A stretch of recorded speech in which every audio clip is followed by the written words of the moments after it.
নমস্কার বন্ধুরা, আজকের আমি আপনাদের সাথে কাঁচকলার একটা দুর্দান্ত স্বাদের রেসিপি শেয়ার করব। তার জন্য আমার প্রয়োজন মতো এখানে আমি 5টা কাঁচা কলা নিয়ে নিয়েছি। এখন এই কলাগুলোকে আমি কেটে নেব। কোনো রকম খোসা ছাড়াবো না, খোসা রেখেই আমি দু টুকরো করে কেটে নিচ্ছি।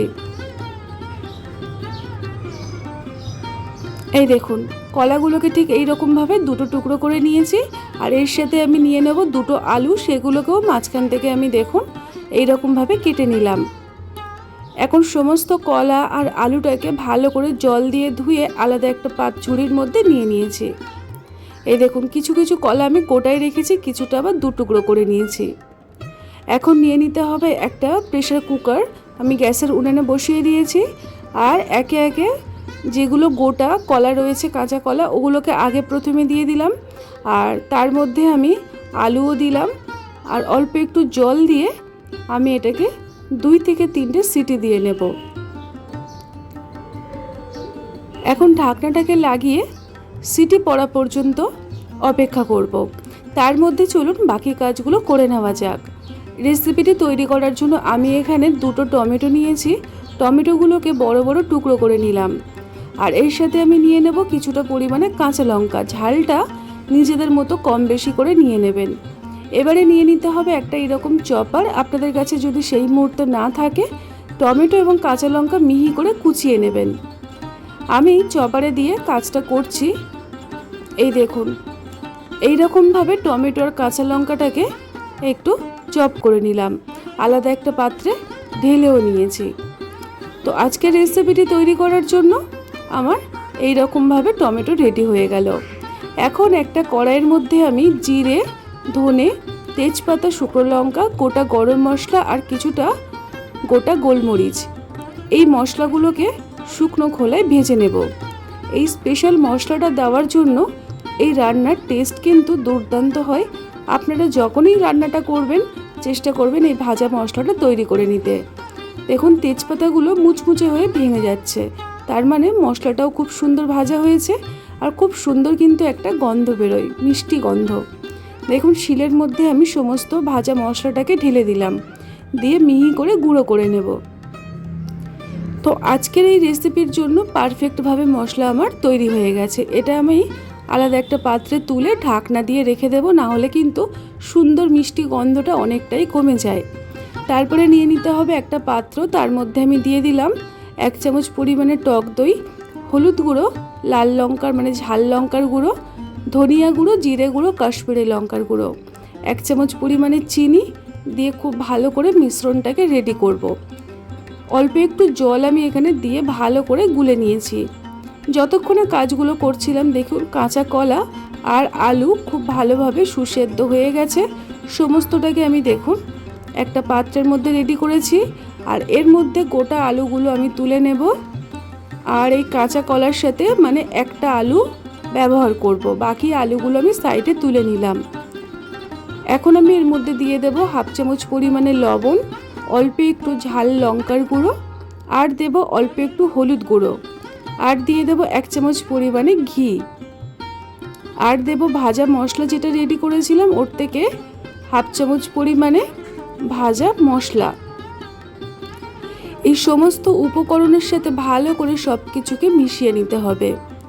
বন্ধুরা, রেসিপিটি শেষ পর্যন্ত দেখে যদি ভালো লাগে তাহলে একটা লাইক, একটা কমেন্ট আর একটা শেয়ার করতে কিন্তু একদম ভুলবেন না। খাই খাই অনুর রান্নাঘরের প্রত্যেকটি রেসিপি হয় সহজ সরল আর সাধারণ। এখন আমি এর মধ্যে দিয়ে দিলাম 2 চামচ পরিমাণে বেসন। বন্ধুরা, এই রেসিপিটি তৈরি করার জন্য চেষ্টা করবেন ছোলার বেসন ব্যবহার করতে, কারণ ছোলার বেসনের কিন্তু আলাদাই একটা টেস্ট হয়। এখন হাতের মধ্যে একটু তেল মানে ঘষে নিয়ে অল্প অল্প ডো নিয়ে খুব সুন্দর করে গোল গোল করে তৈরি করে নেব। আপনারা নিজেদের শেপ দিয়ে তৈরি করতে পারেন, কেউ লম্বাটে, কেউ ডিম্বাকৃতি, আবার কেউ আবার গোল গোল।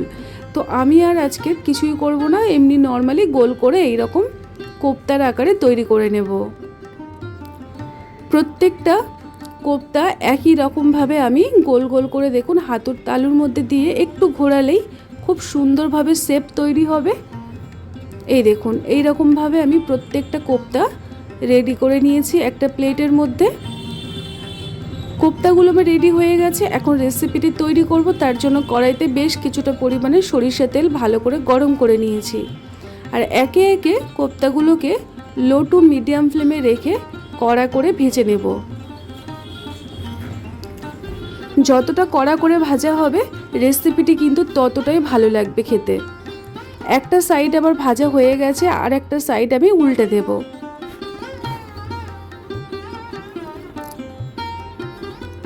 দেখুন কোপ্তার কালারগুলো ঠিক এই রকম অবস্থায় থাকবে। আমি এখন ভালোভাবে তেল ঝরিয়ে তুলে নিচ্ছি। এই রকমভাবে আপনারা ডাল ভাত দিয়েও খেতে পারবেন, তাতেও কিন্তু দুর্দান্ত লাগে। একই রকম পদ্ধতিতে দেখুন কোপ্তাগুলো ভেজে নিয়েছি। বাকি কোপ্তাগুলো একই রকম পদ্ধতিতে আমি ভেজে তুলে নিচ্ছি। বন্ধুরা এই রেসিপিটি একবার হলেও ট্রাই করবেন, খেতে এতটাই ভালো লাগে বাচ্চারাও কিন্তু আপনার থেকে চেয়ে চেয়ে খাবে।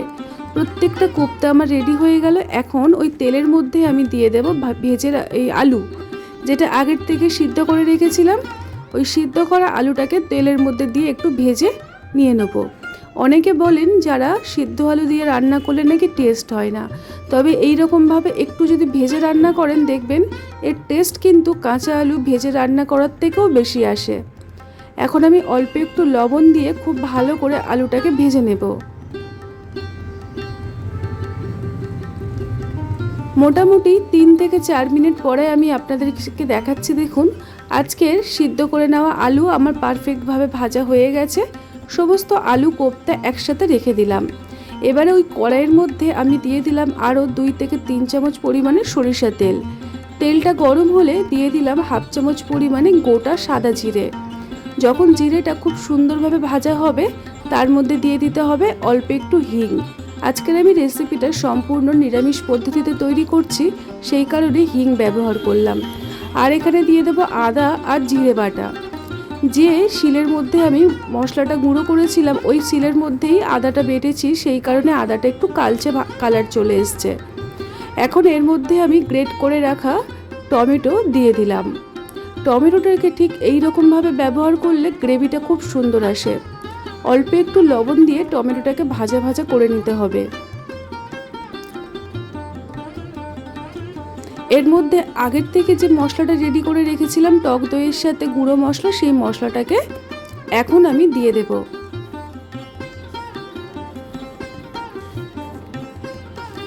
দিয়ে মশলাটাকে মিনিট 3 ভালো করে কষাবো, যতক্ষণ না মশলা আর তেল সেপারেট হয়ে যাচ্ছে। খাই খাই অনুর রান্নাঘরের প্রত্যেকটি রেসিপি হয় এই রকমের সহজ, সরল আর সাধারণ। এখন ঢাকনা দিয়ে কিছুক্ষণ রেখে দেব। মোটামুটি 2 থেকে 3 মিনিট পরে ঢাকনাটাকে খুলে আমি আপনাদেরকে দেখিয়ে দিলাম কতটা সুন্দরভাবে তেলটা ওপরে উঠে এসেছে। এখন আরও একটু ভালোভাবে সমস্ত মশলা কষিয়ে নেব। আরও আমি 2 থেকে 3 মিনিট ঢাকনা দিয়ে রেখেছিলাম, তারপরে আপনাদেরকে দেখাচ্ছি। আজকের আমাদের মশলা কিন্তু পারফেক্টভাবে কষানো হয়েছে। যে কোনো রান্নার কালার যদি ভালো সুন্দর আসে তার স্বাদ কিন্তু খুব দারুণ আসে। প্রথমে আমি এখানে আলুগুলোকে দিয়ে দেব। কোপ্তাটাকে এখন আমি দেব না, নাহলে কিন্তু ভেঙে যাওয়ার চান্স থাকবে। আলুটাকে দিয়ে 1 মিনিটের মতো মশলার সাথে কষিয়ে নেব। যেহেতু সিদ্ধ আলু দিয়ে আজকের আমি রেসিপিটি তৈরি করব, খুব একটা বেশি সময় একদম লাগবে না। ঠিক এই পর্যায়ে দিয়ে দিতে হবে পরিমাণ মতো উষ্ণ গরম জল। এই রেসিপিটি তৈরি হয় গা মাখা, তাই জলের পরিমাণটা আপনারা বুঝে শুনেই দেবেন। আর এর মধ্যে যেহেতু কোপ্তা অ্যাড করব তাই জলটা কিন্তু একটু বেশি করেই আমি দিয়ে দিলাম। স্বাদ মতো লবণ দিয়ে 5 মিনিট ফুটিয়ে নিয়েছিলাম। একদম কম আঁচে ফুটিয়ে নিতে হবে। দুটো কোপ্তা আলুর সাথে পড়ে গেছিল, সেগুলো দেখুন আগের থেকেই ফুটতে আরম্ভ করে দিয়েছিল। এখন ভেজে রাখা কোপ্তাগুলো একে একে আমি অ্যাড করে দিচ্ছি। বন্ধুরা সম্পূর্ণ নিরামিষ পদ্ধতিতে আজকের আমি কাঁচকলার কোপ্তাকারি বানিয়ে দেখালাম। আপনাদের যদি রেসিপিটি বিন্দুমাত্র ভালো লেগে থাকে তাহলে অবশ্যই করে এইরকমভাবে একবার হলেও ট্রাই করবেন। আর এইরকমই নিত্য নতুন ঘরোয়া রেসিপি পেতে খাই খাই অনুর রান্নাঘরের চ্যানেলটিকে সাবস্ক্রাইব করে সাথে থাকতে পারেন। তো আমি এখানে মোটামুটি ঢাকনা দিয়ে 3-4 মিনিট আরেকটু ফুটিয়ে নেব, যাতে করে কোপ্তার মধ্যে এই রান্নার ফ্লেভারটা খুব সুন্দরভাবে ঢুকে যায়। তো আমি এখানে আরও মোটামুটি 2 থেকে 3 মিনিট ফুটিয়ে নিয়েছি। তারপরে আপনাদেরকে দেখাচ্ছি। দেখুন আজকের রেসিপির টেক্সচারটা ঠিক এই রকমই থাকবে, আর কালারটাও কিন্তু দুর্দান্ত আসে। সবার শেষে আমি ভেজে রাখা মশলা দিয়ে দিলাম। যেহেতু এর মধ্যে গরম মশলাও রয়েছে, এই রান্নার স্বাদ কিন্তু বহু গুণে বাড়িয়ে দেয়। তো বন্ধুরা, আজকের আমাদের কাঁচা কলার কোপ্তা কারি একদম তৈরি হয়ে গেছে। সবার শেষে আমি 1 চামচ পরিমাণে ঘি দিয়ে রেসিপিটি কমপ্লিট করছি। গরম গরম ভাত, রুটি, পোলাও, পরোটা সব কিছুর সাথে আপনারা পরিবেশন করতে পারবেন। গরম গরম খেতে তো ভালোই লাগবে, ঠান্ডা হলেও কিন্তু দুর্দান্ত লাগে। এখন আমি গ্যাসের ফ্লেমটাকে অফ করে দিয়ে 5 মিনিট ঢাকনা দিয়ে রেখে দেবো স্ট্যান্ডিং টাইমে।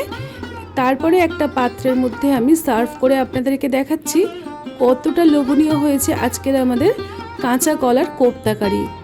বন্ধুরা, রেসিপিটি কিন্তু ভীষণ ভালো লাগে, একবার হলেও ট্রাই করবেন। তারপরে আমাকে জানাতে একদম ভুলবেন না যে রেসিপিটি আপনাদের কেমন লেগেছিল।